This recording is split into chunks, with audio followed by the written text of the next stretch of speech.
'96 when you dropped the Thugs album, which is True Tumbling United Gathering Souls.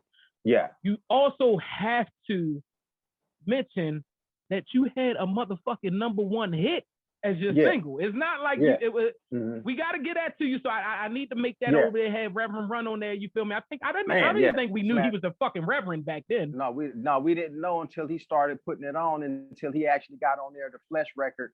You dig what I'm saying? And then it was serious when I knew it. It was serious when he jumped on my record and brought that whole vibe to the record and everything. I was like, oh, he's real with it. But that's a beautiful thing. Got to have God in your life, and you got to do that if that's your destiny to do to go to like start doing like being a reverend or being a whatever it is, a imam or whatever in any of the faiths. So you feel what I'm saying? If that's only a calling for whoever. Not a lot of people, but for Run, that was like, wow, okay, he's really serious on this pastor thing. So I was like, yo, and he was, and it didn't take away from Mr. Run from Run DMC. It didn't take away from none of his hotness at all. It turned him into a monster in a whole nother light. But that was the beautiful experience. That's a blessing that y'all don't. I'm not gonna say I don't know because I can't speak for y'all, but that's probably one of the blessings that y'all don't realize that y'all have as far as who y'all are as a group, as solo individuals. Is when niggas get on them songs, they try to be Bone. Oh yeah. Nigga don't get on them songs and try to be they self. Right. They don't get on them songs and try to be whatever's hot. A nigga get on them songs and this shit is make it or break it. You feel me? On the Dangerous. Ain't too many get banged with us. Straight up, we know angel dust. Like niggas knew. They gotta come with that motherfucking fire, that rapid. And even though Run, he was already dope in his own right, though, man, he came with that. He came with that Bone Thug twist on there, and it blew my wig, bro. I was like, come on, man, you trying to outdo me on my own record, homie? Hold on, man. Nah, Rev. No, Rev. Hold on, no. But it was hot though, bro. And then the record, World So Cruel is a record that rings true in every generation. And every generation has their ups and downs. And you can look at that, go look at that video, man. It kind of like spells everything. Some of the things that are going on today, what's going on in a lot of cities with the looting, the riots and stuff of that nature. And I watched World So Cruel the other day, and I was like, damn, man, that's what's happening today.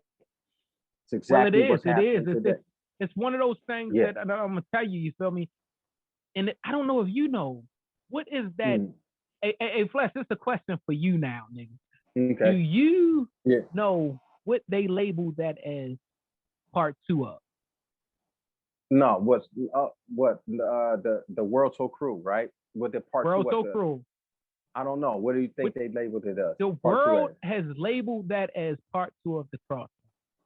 As a who? Part 2 of Crossroads. Oh, okay. Yeah. Absolutely. Because absolutely. It's such a, and this is for all the listeners again. And I know y'all heard this shit, because if y'all listen this far, y'all heard that shit. But go listen again and watch it again in 2021, yo. The what is depicted, like he said, is it was speaking in advance. And that's one of the things that we got from y'all that we didn't get from a lot of artists from the 90s. I love the 90s favorite era of music, like I said. But great music. The music was so fucking. Some of these artists that came from then, that music will live on forever. We will always listen to Bone because it will always, man, I'm loving the reaction videos right now, the Bone Thugs and Harmony. That shit is fucking incredible. Death Row is running the game at the time. You feel me? They got their shit. They got a lot of artists. Yeah. Y'all never got involved in that shit, like at all. Thank I God. mean, y'all got to run with Easy from 93 to his death, you feel me? To his untimely death, you feel me? Rest in peace, Eazy-E. Y'all never got involved in the beat. Right. Why? Because I didn't flesh. We know. We've seen the videos. We've seen the interviews. We've seen flesh. Like you said it on here, but you really didn't have to say it. We know you was a non-tolerant type nigga. How the fuck didn't they grab you into that beat? Man, it was one of the perfect pieces of advice that Mr. Eric Wright, Eazy-E himself gave us when he was going through it. He pulled us up under his wing when he was going through his drama with Death Row Records. He was like, "Yo, it'd be great if y'all could stay out of this East Coast, West Coast, or this weather," because we were watching him go through it with the Death Row. You feel me? And all whoever else. Yeah. It was a few situations where he actually advised and emphasized that, yo, man, you dudes stay focused on your craft, stay focused on your music, and if you can, stay out of this beef, this nonsensical beef that's going on between all these rappers. Now, Eazy-E actually did do that. He advised us to the best of his ability, the best of our ability, to stay out of that nonsense. And we tried, and then only on certain records did it come out. And it was something that never spilled into any physical altercations, like how it unfortunately has for a lot of legends that have been taken away at an early age. We were able to stay out of that, but at the same time, drop a few lug nuts here and there lyrically on a record, and other than it turning into some real super beef. You feel what I'm saying? And then and even to this day, we're most loved, and we love quite a whoever that we thought might have had a problem with Bone Thugs and Harmony. Man, we loved by everybody, man, today. And even coming up in the 90s, even if we thought we had beef with somebody, no, we don't, man. Bone is the most loved, and we get along with a little bit of everybody and some, bro. And I think that's a true blessing, to be from the Midwest and to be signed by a guy from the West Coast. Everybody was thinking that we were the West Coast. And we pretty much lyrically, if we had a beef, you had, if you take it to the mic, then you leave it on the mic. You dig what I'm saying? So, like it was supposed to be originally. Yeah, originally. That's what it was supposed to be. And that's what it was for Bone Thugs. So, all right. So let's skip to the hey in the middle of the bone to the Bone clones. Since you said everybody got love, and we done spread love. Them boys got super love, and that's one of the things, man. Crucial Conflict is my brothers today. Them niggas are dope.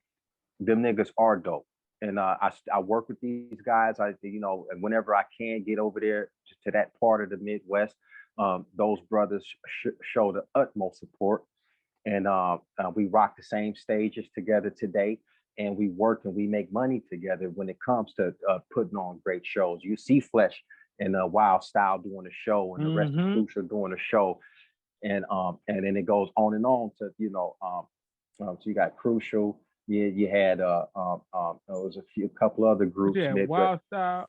It was a lot of. Yeah, it was a lot of groups. They're slipping the mind right now. Damn. So Crucial. Crucial was the only one that really blew. Yeah, you're right. If we talking about that blue, Crucial blue, we could take it to Poe Pimpin' with Twisted. I know y'all got love for Twisted too. Yeah, we got big love for Twisted. We never had any issues with Twisted though. We never Twisted. Yeah, we could take it to the Do or Die shit. Yeah, Do or Die. That's who I was thinking of. The Do or Die. Okay, because we're like family today. Even though it's like, okay, to it, because it was those guys that came and was like, oh, nigga, we for this. It's how ironic it was from that all of these dudes from Chingy. I wouldn't even say that from Chingy to like how the hell did all the Midwest dudes end up being the dudes that was on that type of vibe? Twister, Do or Die, Crucial Conflict, even Chingy. Like I said, man, all of these dudes had styles that was on that type of vibe. But Bone Thugs was doing it different because we was not only rapping fast, but we was the only niggas on some R&B shit too. Harmonizing. We was on our sing song. We was on our song shit. We was on our R&B and hip hop. Put it together, you got Bone Thugs in Harmony. And I can see why people were saying that, y'all using our style. You took our style. Nah, we never took nobody's style. This is Bone Thug style. Twister had his own style. Crucial Conflict had their own style. Do or Die had their own style, and then you had other cats that was because you can't take away from like other dope ass artists that know how to rap real fast, like Busta Rhymes, for example. Busta Rhymes is a beast, you dig what I'm saying? But he does it his own way. So how you gonna compare Busta Rhymes to Flesh, Lazy, Crazy, Busy, or Wish when them niggas sing this is rapping fast. This is harmonizing and singing and putting a whole total different twist. Well, nope, none of them did that. None of them did that. We gotta, and y'all kept putting that out there. The harmonizing was a big part of it. Like, nigga, y'all aren't harmonizing. Not to mention, we didn't all watch. I don't know if y'all practice because I'm gonna tell y'all what the fuck I see. I'm gonna tell you what I see, Flesh. What I see is y'all niggas with fucking brushes in front of grandma's dresser and a big ass mirror, and y'all singing this shit, and one nigga's rapping, and y'all knowing when to come in because there's no way possible that the fucking short interviews I've seen back then. You feel me? I've interviewed Ananda Lewis. You feel me? Those lovely people from back then. And it's no way possible the way that niggas was dropping in on one person rapping and they coming in with the harmonizing right behind it, and they throwing that shit literally sounds like the song. Yeah. Nobody was doing that shit, man. That was different. You got to study. It took a lot of practice. It took, we studied each other to the point that we knew exactly where to drop and how to come in. It's like when you have MCs MCing each other and hype men. Bone Thugs and Harmony are considered amongst each other the best hype men for each other. So we know exactly when to put that ad lib in there, bring it out, that harmony. That was Bone Thugs all the way. You dig what I'm saying? Just like Spliff to Busta Rhymes and everything. And Bone Thugs and Harmony is that to each other. When it comes to the harmony, especially when the singing part and when I'm singing a line, they know exactly when to chime in and add that extra baritone note or that high note on this word right here, and so forth and so on. So that energy, that energy, that style, that creativity separated Bone Thugs and Harmony from everybody else in the Midwest. You feel me? So that was a beautiful thing. And then so it's been a blessing for ultimately to be able to steer away from all of the drama of the industry and not get pulled into that. And if everybody across the board, I don't care if you white, black, Mexican, Chinese, Bone Thugs has been able to garnish 100% pure love and fan support, no matter what your race is. We seem to have been able to harness or garnish a little bit of everybody from every race turned out to be a Bone Thug fanatic. Because when you go to our shows and you look out there out the crowd, you're not just seeing brothers. You're not seeing a crowd full of black people, brother.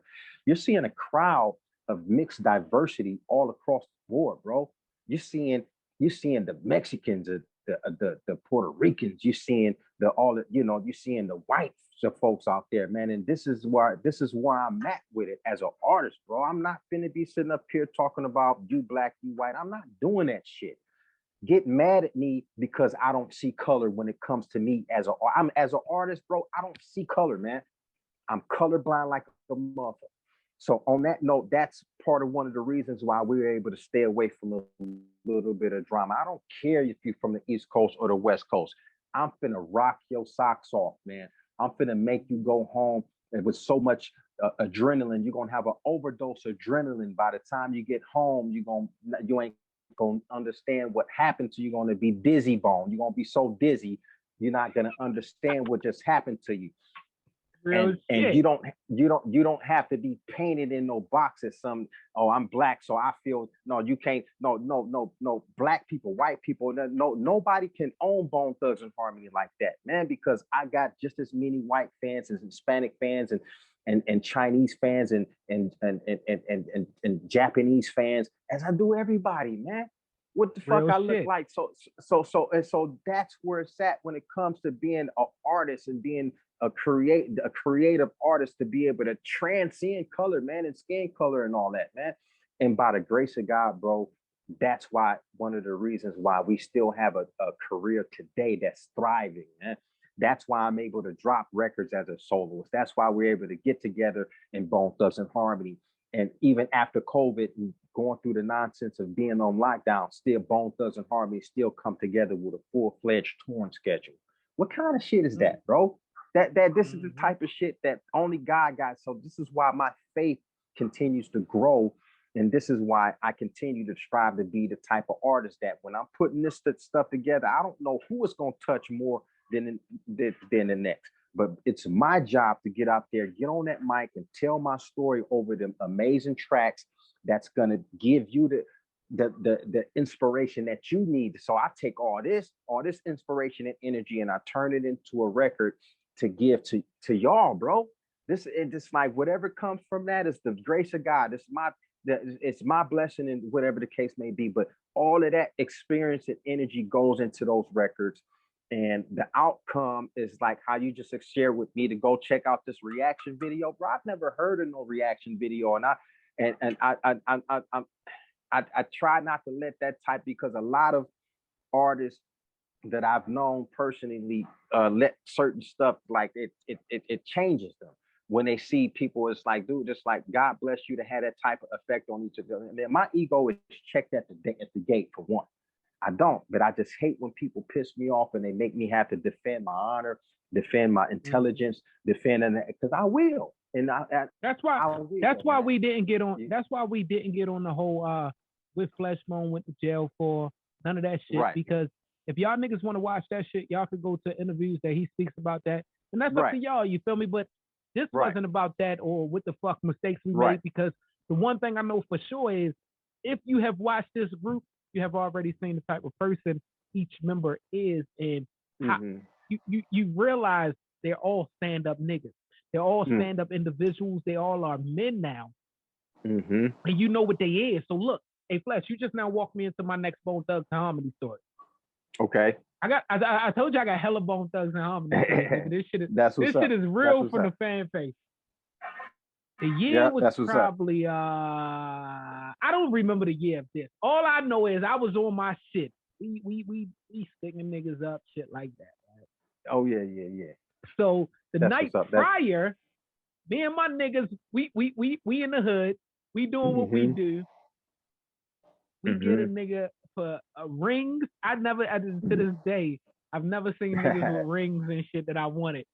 Get a nigga for the rings, and if it's you, my nigga, I promise you, if you come to me today, man, I'll buy you jewelry. I don't want no smoke, my nigga. But we got nigga for the rings, the necklace, money, all that type shit. Me being me, I get the fucking call niggas like, yo, Bone Thugs is gonna be in Baltimore tomorrow. I said, word. Then someone had all this stolen shit to the damn.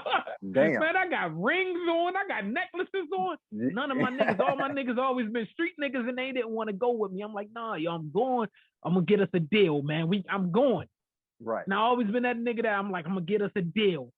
Yeah. I get there. It's at Johns Hopkins University, right? I've never been on this campus in my life, like ever or whatever. Right. So I get there, niggas direct me how to get there. Of course, I'm a black nigga because I brought this up because I say you brought it up because you're talking about the diversity of your fan base. Yeah. I'm one of the only black niggas in here, so it was so easy to get up front. Excuse me. I made my way up front, right? So I'm up that bitch. Right. You know, if you feel I got my jewelry, I'm looking good, my nigga. I'm looking good. Right. I got fucking this dope ass stolen jewelry on. I got that. I'm looking good, my nigga. We gonna pawn this shit tomorrow, but today. Right. So look, the show's over. I gotta get to these niggas. My ass, as soon as the show's over, I start hitting backstage. They all in the building, right? I head backstage. Try to walk past the security. Security like, nah, what you doing? I said, man, chill out. What the fuck you mean? Man, Steven and them left. I said, Steven and them left already? He said, the fuck you mean? What? He said, what? I said, Steven and them left already? He said, who? Yeah. I said, Steven, nigga. I said, Stanley and them. I'm their cousin. What the fuck? I lied. Nigga, I ain't no comedian. Flesh, I ain't lying That's to crazy. You. I broke down niggas' government names. Right. I said, Steven, what? Lazy Bone. You know him as Lazy Bone, nigga. I said, Stanley, Flesh and them. You did. oh man, they up there, go up there, run up there. So I said, thanks, man, thanks. I go running upstairs, right? Damn. I swear to God, right? I go running upstairs. I get up there. First nigga I run into is Wishbone. But Wish, I say, Wish has some of my favorite verses. Yeah. Wish is my least favorite fucking person in Bone Thugs and Harmony. Because that nigga motherfucking gave me the motherfucking, man, get the fuck off me. I say, hey, Wish, let me talk to you. Man, get the fuck out of here. He kept walking on me, right? I swear to God. Damn. Listen, I'm not lying to you, right? And I know that's your cousin, right? Yeah. I'm not lying to you. You know who came back and talked to me? Motherfucking Lazy. I got Lazy number that day, and I got DJ. It wasn't Unique at that time. I forgot who the DJ, fuck maybe it was. DJ Ice or Position. Was it Position or DJ Ice? Ice. It had to be him then because it wasn't Position. I don't remember that name. I got the numbers and shit. Every time I hit Lazy, that shit never went to him. This nigga would never answer and shit, but I spit to him and shit. I gave him my heart. In my head, nigga wanted to hear what the fuck he already rapped. So I'm spitting my lyrics as fast as him. Look, that's my Bone Thugs story. Right. That's crazy. You feel me? I was Stanley and Steven little cousin. Yeah, that's what's Stan and Steve's little cousin. That's what's up. You hilarious for that. That's beautiful though, man. That's some crazy shit right there, bro. That's crazy. Yo, that's wild. So